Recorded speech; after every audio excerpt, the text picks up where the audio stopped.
We remain steadfast in our commitment in delivering local news that matters.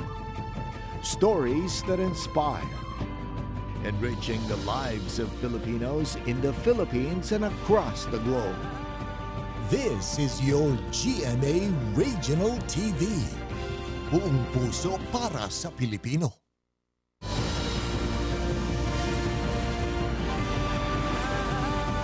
Ito ang GMA Regional TV, One Mindanao.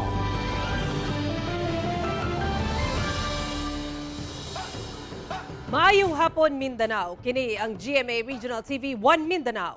Hatod namo ang pinakadagog pinakauling balita sa Mindanao.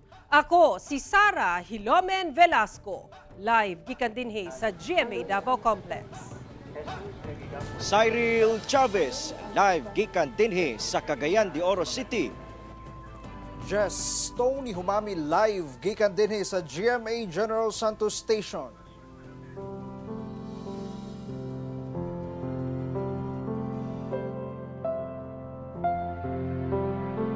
Subay sa traslasyon sa itom nga Nazareno sa Black Nazarene Chapel sa Davao City. Gianunsyo sa tagdumala sa kapilya nga ibalik na ang naandang pahalok sa imahen. Samtang giila na ang ruta nga agian alang sa traslasyon sa maong imahen ugmang adlaw. Ani report ni Argil Relator. Giilisa na ni Herminia Fabroa, ang Pangulo sa Katilingban sa Black Nazarene Chapel sa New Lanzona, Barangay Matina Crossing, Davao City, ang imahen sa itong nga Nazareno. Usa ka adlaw una ang ika-15 nga pagsaulog sa araw sa itong nga Nazareno sa January 9. Alas 4 sa kadlawon adlaw Martes, ipahigayon ang traslasyon gikan sa Black Nazarene Chapel padulong sa Matina Pangi Road, tuyok padulong sa Matina Crossing, dayon subay sa MacArthur Highway ug pabalik na sa chapel. Gatusan ka mga deboto ang gilaumang motambong sa traslasyon. Ang among misa magsugod sa alas 7 kay magpreparar pa man migbalik sa imahen diri sa sulod. Unya dunay misa alas 7 sa buntag o dunay usay misa sa alas 6 sa gabi. Sa unang higayon human ang pandemya, ibalik na ang pahalok sa imahen sa itong mga Nazareno. Di naman mahimong magdala na og panyo ang mga deboto aron mo ipahid sa imahen. Kung pwede magdala sila water bottle kanang bahala nag mag-fill in lang sila kay usahay manggod init kaayo nya basig na mga kuyapan tungod sa kainit. Tuig 2011 diyang gi-install ang Black Nazarene Chapel isip opisyal na kapilya sa parokya. Ug sa samang tuig sab miabot ang dako nga replika sa itong nga Nazareno sa maong kapilya nga gikan pa sa Quiapo. Kauban si Melchor Awing sa kamera. Ako si Argil Relator para sa One Mindanao. Usa ka adlaw una ang traslasyon sa itom nga puong Nazareno sa Cagayan de Oro City. Pipila ka mga deboto midagsa na sa Nazareno Parish sa syudad aron mag-ampo og mga muyo sa Ginoo. Samtang ang kapulisan sa syudad andam na kuno sa mga aktibidad nga himuon sa simbahan. Ani ang report. Adlawng Lunes, bispera sa traslasyon sa itom nga Nazareno. Hinay-hinay nga midagsa mga deboto sa Shrine of the Black Nazarene sa Cagayan de Oro City. Usa sa miduaw sa puon si Rosel Torres nga na-diagnose nga adunay metastatic carcinoma ug nakitaan sab siya kaniadto nga adunay bone tumor sa iyang paa. Rason nga makadaghang higayon nga naoperahan. Matud niya, deboto gayud sa puon ang iyang bana. Hinungdan nga buot sab si Rosel nga mahiduol ang kasing-kasing sa puon. Karon tuiga, usa lamang kuno ang iyang pangamuyo. Namuyo ko na unta, ligwatan na akong kinabuhi, kay napakoy mga anak gagmay. Salamat ako ko sa akong banak. Aning kamot yun siya na, ayaw ko naloon din ng adlaw. Gawas kang Rosel, bibisita sab si Tatay Virgilio sa Shrine of the Black Nazarene Parish. Matod ni Tatay, gawas sa iyang mga pag-ampo alang siyang kaugalingong panlawas ug sa iyang pamilya, aduna sab siya laing pangamuyo. Ang una-una is world peace. Walay gubat, di ba? Labi na lang magtiayon, hindi na mag-away. Okay, nang mo kuan ang gugma ba. Siya na mo patikbabaw, siya na maghari. Kay Nazareno is Jesus Christ, the King. Karong bispera sa Traslasyon 2024, gitugutan pa sa simbahan ang pagduaw sa puon kung asa pwede pa ang paghawid niini o pagtrapo og panyo sa mga deboto. Pinaspasay sab ang pagtrabaho sa mga personay sa simbahan tungod na sab sa nagpadayong renovation sa simbahan. Pasado alas 11 sa buntag, ana na sab ang mga personay sa lokal nga kagamhanan, diin nagbutang na sila og karatula nga nagpahinumdom sa mga pulisiya nga ginapatuman palibot sa simbahan. Nagbuntar na sab og mga barikada isip pagpangandam sa ipatumang one entrance, one exit policy sa simbahan. Matod sa Cagayan de Oro City Police, andam na ang ilang security measures nga ipatuman sa mga aktibidad sa simbahan. Gikan karon sa bispera sa traslasyon, hantud ugmang adlaw sa mismong traslasyon. Gawas sa mga uniform personnel, aduna sab sila ipakatag nga force multipliers. Ingon man mga covert operatives alang sa seguridad. Wala giwala sa kapulisan ang mga posibilidad nga adunay mga posibleng magdala og kagubot ngadto sa simbahan susama sa nahitabo sa Mindanao State University sa Marawi City sa milabing bulan sa Disyembre. Yes, tinuod sana sa mga assumption na to, mga what if, no, karga na siya. Then natin mga contingency plan nga given na ipod kabahin ana og mo na siya nga kuha na to, no, title na to ang intelligence info gathering o pakigalayon sa their intelligence community labi na sa buhatan sa NICA. Padayon ang panawagan sa otoridad sa publiko nga mosunod sa mga pulisiyang ginapatuman sama na lang sa pagbawal sa pagsuot sa mga jacket o kalo, ingon man ang pagdala og backpack o water tumbler. Kauban si Makoy Sempron sa kamera. Ako si Cyril Chavez para sa One Mindanao. Daw piyesta so sa kabarangay sa Maasim Sarangani diyang bidagsa ang libuan kaisda nga lupoy o tamban sa baybayon sa lugar. Pedro Sarangani dunay pagpasabot sa pagdagsa sa mga isda sa baybayon. Ani ang report ni Abby Caballero. Daghan ang nahingangha niining talagsaong higayon asa midagsa ang daghang mga isda nga lupoy o tamban sa baybayon. Nahitabo kini sa barangay Tinuto sa Maasim Sarangani. Ang mga mananagat, residente lakip sa beachgoers iyahay og pamaagi sa pagpanako. Nalitay kaayo mi, hatod na lang diri sa naara diri sa kilid-kilid sa dapin sa dagat. Blessing yun kaayo. Sumala sa Provincial Environment and Natural Resources Office kung Penro Sarangani, upwelling ang hinungdan sa pagdagsa sa tune-tuneladang mga isda sa baybayon. Dahil sa circulation mula doon sa ilalim ng dagat, umangat yung tubig sa ilalim papunta sa dalampasigan. In which dito mga nutrients na naipon sa seabed, puno ng nutrient. So pag angat ng tubig, na-attract yung mga plankton na sila po yung pagkain ng malilit na isda. From there, na-attract niya yung mga tinatawag natin lupoy and similar. Dili daw kini ang unang higayon nga nakasinati og samang hitabo sa Sarangani Bay. Naatlan sab matud pa nga peak season karon sa maong isda. Natural na pangyayari. Kaya naglabasan yan. At saka ito, hindi lang nangyayari sa ating bay, sa Sarangani Bay. Kauban si Gary Balantay sa kamera. Ako si Abby Caballero para sa One Mindanao. Giklaro ni kanhi Pangulong Rodrigo Duterte nga wala kini kalabutan sa destabilization plot batok sa Administrasyong Marcos. Duna sab kini pahayag sa pagsuspende sa Sunshine Media Network International o SMNI. Ani report.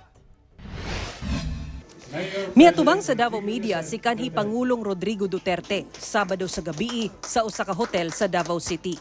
Aduna kini gustong klaruhon sa mga isyu sa nasod kung asa nalambigit ang iyang pangalan. Usa na niini ang nagkatag kuno nga destabilization plot sa pasangil nga nahitabo sa Davao City ang panagtapok sa mga retired general. Sino namang gagong pulis o pati military na makipag-meeting sa akin to distab? You must be crazy. Who do you think is nag-leak naman ganyan ang mga balita? What do I think? It's all their insecurity maybe.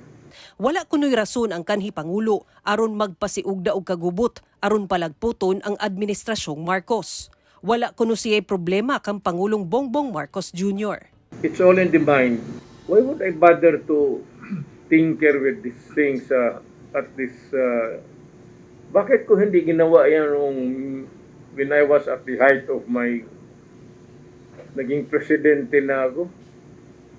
Well, For what purpose? I'm comfortable with Marcos. Why should I replace him? And who am I to replace him at this time of my life? Hindi ko ginawa nung at the height of my power. It's either they're bullshitting around or just plain insecurity. Alang kang Duterte, wala na kuno siya'y pangayuon pa. Nakabot na kuno niya ang iyang pangandoy sa kinabuhi alang sa iyang kaugalingon, pamilya ug sa nasod. Ug samot nga wala siya'y nakit-ang dili sakto sa direksyon nga tumong sa kasamtangang administrasyon. Well, in a sense nga wala mang pogoy nakit-ang major errors ba? O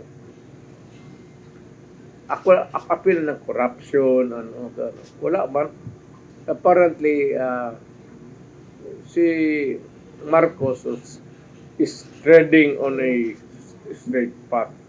Ang gikabalak-an og maayo sa kanhi Pangulo ang ginasagubang sa iyang amigo nga si Pastor Apollo C. Kibuloy sa suspensyon sa istasyon niining Sunshine Media Network Incorporated o SMNI.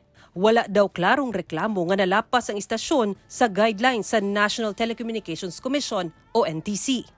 Wala akong nakitang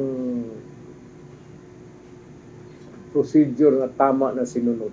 Tungod niini, buot mapaabot ni Duterte kang Pangulong Bongbong Marcos Jr. ang iyang mensahe pinaagi niini. Kasi nadali yung aking gikan sa masa.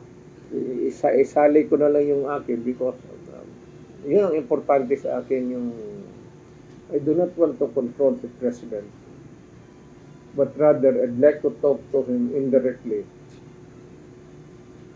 kung bakit ganon.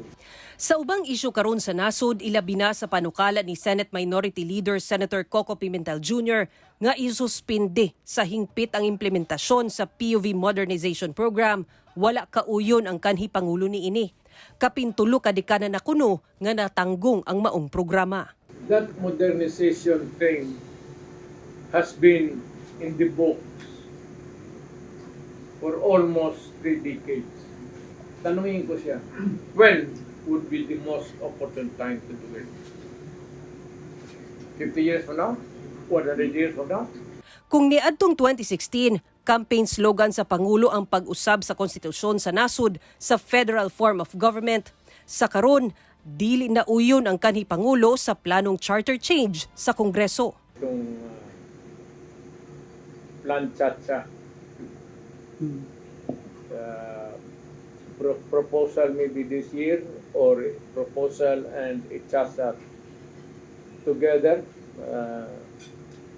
after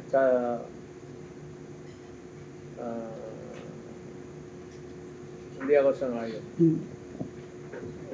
We have a good constitution. Samot nga wala kauyon si Duterte sa panukala nga ibalik ang peace talk sa negotiating table tali sa nasyonal nga kagamhanan ug National Democratic Front of the Philippines. Dili kuno matinud-anon ang maong grupo sa peace talks. So many administrations ago, panahon pa nila pula-po yun ang umpisahan eh.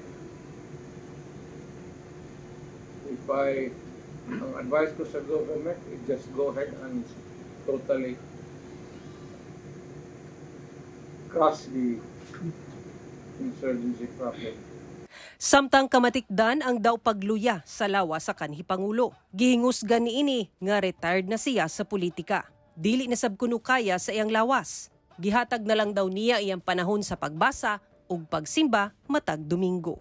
Papalit-palit yung iba. Minsan na mayroong Philstar. Star? Philippine Star? on Sundays I go to mass 3 times. 1 in the morning, noontime mass, and in the evening. I am a very holy man. Kauban si Bebot Kahe sa kamera, ako si Sara Hilomen Velasco para sa One Mindanao.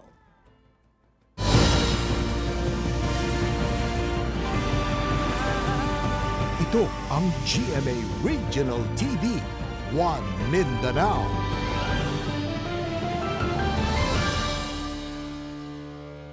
Napulo kabalay ang nasunog sa Davao City kaganinang buntag. Duha ang napaso samtang usa ka menor de edad ang na-rescue. Ani report ni Jandy Esteban.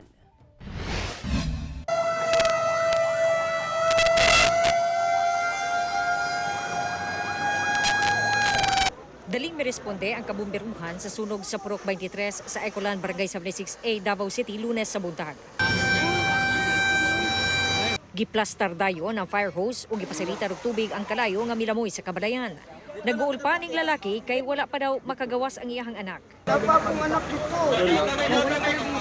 Sir, asa yung mga anak, sir? Sa sulod. Tama, naunta diri yung taong bata. Pila edad? 8 years old. Taud-taud pa na-rescue ang bata sa mga bumbero. Usa ka 34 anyos nga babae sa bag nakaangkon og first degree burn. Pila ipa hatod tong babae sa ambulansya na ay hatod sa ospital kay grabe pagpasok. Kining lalaki gilapatan dayon og first aid kay napaso human gisuwayan og salbar ang nasunog nga balay. Si Nanay Maria nagsaulog unta sa ihang adlaw na tawhan apan masulubon siya tungod na apil og kasunog ang iyahang balay. Asa man nagsugod ang sunog? Ana ako igagaw Alfredo Jongpong. Kalit lang to? Sa man to?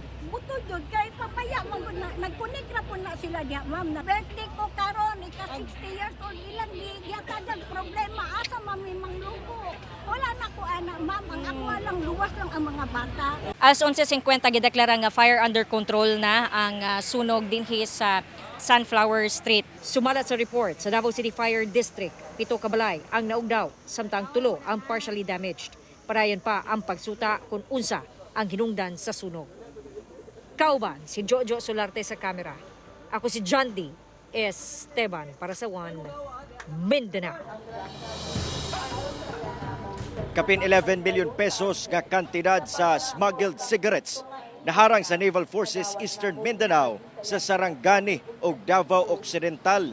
Dugang detalye sa report ni Kent Abrigana. Naharang sa Philippine Naval Forces Eastern Mindanao ang anaa sa 280 ka master cases sa smuggled cigarettes nga nagkantidad og kapin 7 million pesos sa kadagatan sa Maitom, Sarangani Province niadtong Sabado sa gabi. Narecover ang maong mga illegal nga sigarilyo gikan sa BRP Rafael Pargas nga motorized bangka kung asa nasikop ang unom ka Filipino national nga sakay niini. Matod sa Naval Forces Eastern Mindanao, ginasuda pa kung asa gikan ang maong mga illegal nga sigarilyo nga gidala na sa Bureau of Customs. Samtang laing illegal nga sigarilyo nasab ang naharang sa Naval Forces Eastern Mindanao sa kadagatan sa Balut Island sa Davao Occidental. Matod sa Naval Forces Eastern Mindanao, nagpaygayon sila og territorial defense operation ni adtong Miyerkules. Dihang naharang nila ang usa ka motorized bangka. Narecover sa BRP Artemio Ricarte ang anaa sa 100 ka karton sa illegal nga sigarilyo nga matod pa nagikan sa nasod Indonesia ug padulong sa linaw maasim Sarangani Province. Sikop ang boat captain nga usa ka Indonesian national, lakip ang duha ka mga Pinoy. Sa karon, anaa na sa Bureau of Customs ang mga narecover nga illegal nga sigarilyo. Ako si Kent Abrigana para sa One Mindanao. Patay ang usa ka rider sa motorsiklo samtang angol ang angkas niini human nabangga ang gisakyang motor sa kasugat nga van sa National Highway sa Kidapawan City. Ani ang dugang detalye. Halos dili na may tsura kining motorsiklo human nga mibangga sa kasugat nga private van sa National Highway sa Barangay Amas, Kidapawan City pasado alas 4 sa hapon niadtong Biyernes. Sa kakusog sa impact, nalumping sab kining unahang parte sa van nga gimaneho ni Rene Marquijado. Sa report sa otoridad, nalagpot ang duha ka mga biktima sa kalsada ato sa bangga. Dead on arrival sa ospital ang driver sa motor nga giilang si Danny Landasan. Samtang angol sab ang 18 anyos nga babae nga angkas niini nga giilang si Ranea Pantao, usa ka estudyante. Nakaangkon kini og bali sa iyang paa kinsa nagpaayo pa sa ospital. Sa investigasyon sa otoridad, gilatas sa mga biktima ang National Highway padulong sa Carmen, Cotabato. Dihang kalit misulod sa pikas nga inner lane ang van nga padulong sa Davao City, hinungdan sa disgrasya. While traveling po itong motorcycle na nasa innermost lane, medyo malakas po yung takbo niya, pumasok po itong van sa lane nitong motorcycle kaya nabangga po itong left front portion ng van at tumilapon po itong mga biktima natin. Gisuta pa sa otoridad kung igunsa ang duha ka mga biktima. Samtang ana-ana sa kustudiya sa Kidapawan PNP ang driver sa van. Nakaharap po siya ng kasong reckless imprudence resulting in homicide kasi patay po yung driver, and another case for reckless imprudence resulting in serious physical injury. Ako si Jess Tony Humamil para sa One Mindanao. Arestado ang usa ka pulis sa Sultan Kudarat, Maguindanao del Norte human nakuha og illegal nga droga atol sa buy-bust operation sa Cotabato City. Kantidad sa droga nga nakumpiska sa otoridad gikan sa maong pulis bikabat sa kapin 4 million pesos og nakasulod matud pa sa usa ka Chinese tea bag. Ani ang dugang detalye. Naaresto ang gikonsiderang high-value target sa Philippine Drug Enforcement Agency BARM nga usa ka aktibong pulis nga nakadestino sa Sultan Kudarat, Maguindanao del Norte atol sa buy-bust operation sa Parang Road sa Cotabato City. Giila ang naaresto nga si Police Staff Sergeant Mujib Bitayo Sipi, 44 anyos. Naaresto sab ang kauban niini nga usa ka 63 anyos nga babae nga si Farida Alim Alfonso.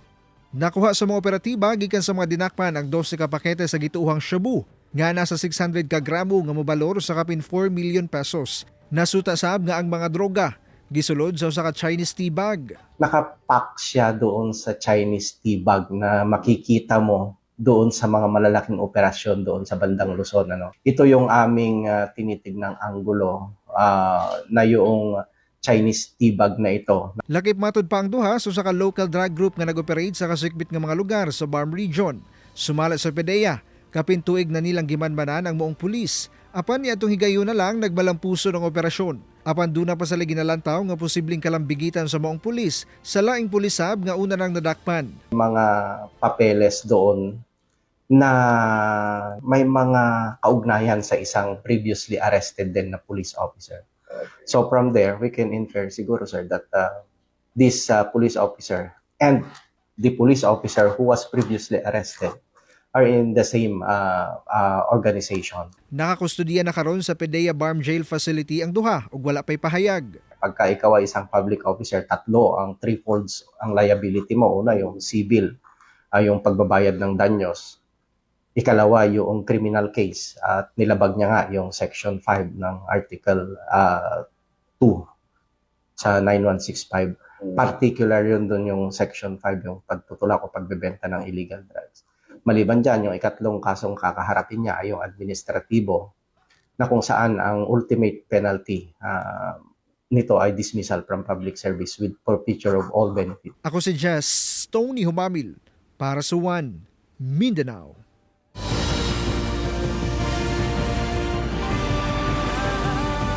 Ito ang GMA Regional TV, One Mindanao.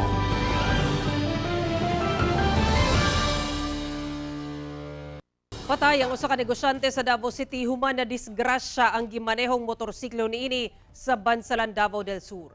Giilang biktima nga si Philip Dizon o mas nailang si Sunny Dizon, 69 anyos. Kini atol sa naitabong disgrasya sa Bansalan, Balutakay Road sa Bansalan, Davao del Sur, alas 11:46 Domingo sa udto. Sa investigasyon sa Bansalan Police, ginasubay sa sakyanan ni Dizon ang maong dalan dihang miliko kini sa Picas Lane. Mi break matud pa kini dihang duna di ICI kasugat nga laing sakyanan apan nawad-an kini og kontrol sa motorsiklo.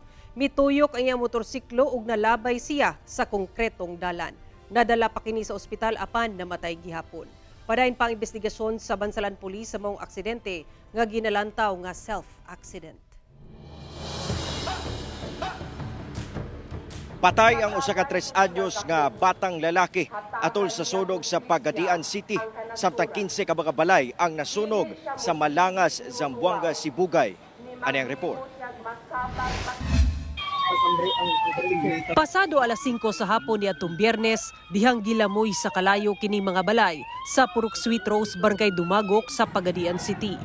Sa kadako sa kalayo, nagtinabangay na sa pagpakgang ang kabumbiruhan, CDRRMO ug PDRRMO. Dihang gideklarang under control ang sunog, human sa usa ka oras. Didto napalga ng patayng lawas sa usa ka 3 anyos nga batang lalaki nga nailhang si James Zion Rosales, 15 na apil ug kasunog.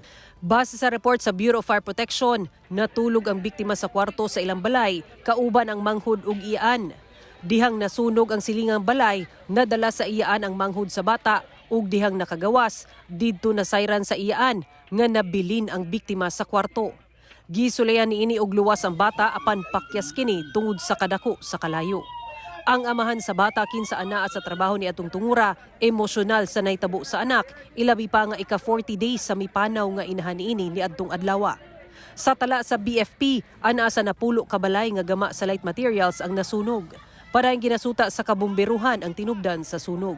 Samtang nanghatag na og hinabang ang lokal nga kagamhanan sa mga apektado sa sunog nga temporaryong nagtinir sa gym sa barangay.